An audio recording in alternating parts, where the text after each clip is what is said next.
Welcome back to Levity Books. My name is Liam and I hope you're reading well. Today we're going to talk about why I think The Importance of Being Earnest is the best place to start with Oscar Wilde and why it's one of the funniest things that you're ever going to read.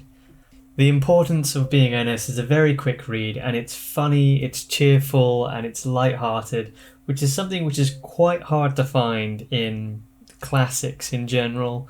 In fiction in general, we have a world full of stories which generally have some sadness and not that much humour, but Oscar Wilde's The Importance of Being Earnest is one of the nicest books that you can read.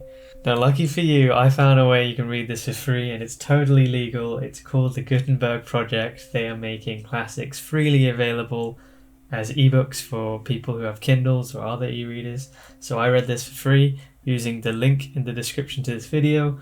And it's worth mentioning that if there are other classics you're interested in, search the website, you'll find them, and that will give you plenty of books that you can keep working with. Now, Oscar Wilde is a playwright, and a lot of people forget that. I personally find it a great shame that the majority of readers only ever read The Picture of Dorian Gray, which was his early novel, and from what I've read so far, it's the worst of his that I've read. It's the least humorous, it's the least culturally important work by him that I've read so far. And it's his only novel, so it doesn't really represent his actual ability as a writer. It doesn't really reflect what he was known for, and the book didn't do very well in its release. By comparison, De Profundis is far more candid and deep. Lady Windermeres Fan is better structured, and the work we're talking about today, The Importance of Being Earnest, is just a lot more funny, well-rounded, and just complete. The story here is about a woman named Gwendolen who falls in love with a man who pretends to be called Ernest Worthing from an upper-class background, but this man doesn't tell her what he normally tells everyone else, that he is Jack and he was an abandoned orphan. And the play is the silliness revolving around Jack trying to be married to Gwendolen without her finding out that he's been pretending to be someone called Ernest Worthing and he's made up his whole background. Mr. Worthing says he is Ernest in town and Jack in the country, which for reference means when he's in town he calls himself Ernest because this makes him seem good in his job. When he's in the country he calls himself Jack.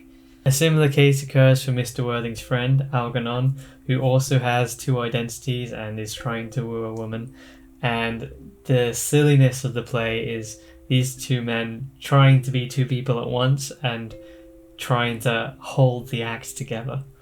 There's a common structure that Oscar Wilde uses in almost everything he writes, where there's two characters. It's a bit like the Socratic method of argument. There's one character who says something very conventional and simple and something that we'd all agree with, and then another character will say something outrageous and contradictory to that, and that second character brings a lot of comedy to the story but also a lot of revelation. There's a lot of deep insight to that character, and they're the energy that drives the chaos of all the events in the stories. So Oscar Wilde writes thought-provoking yet silly stories which often are very enjoyable. And this play is particularly easy to read because there aren't too many characters. Yes, there is a lot of name changing, but it's done at a pace where you can catch up because there's not much else going on in the play, so it's quite easy to follow. I think the play and its jokes will be accessible to non-native English speakers because it's written in a very simple way and the vocabulary is very simple. The puns are quite on the nose.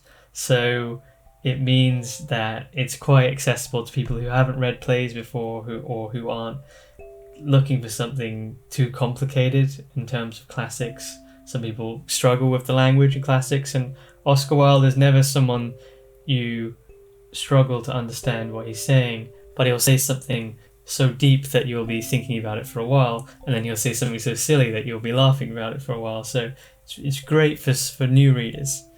And The Importance of Being Earnest is a bit silly and romantic, a bit like a rom-com film, but, I think it embodies everything that is good-humoured. If someone laughs at this book, it's like, you've got a good sense of humour. So in conclusion, I would highly recommend this to people who don't read plays and don't want another sad and serious book. This is funny, this will make you smile, and I guarantee you'll enjoy it. Download it on the link for free, and happy reading.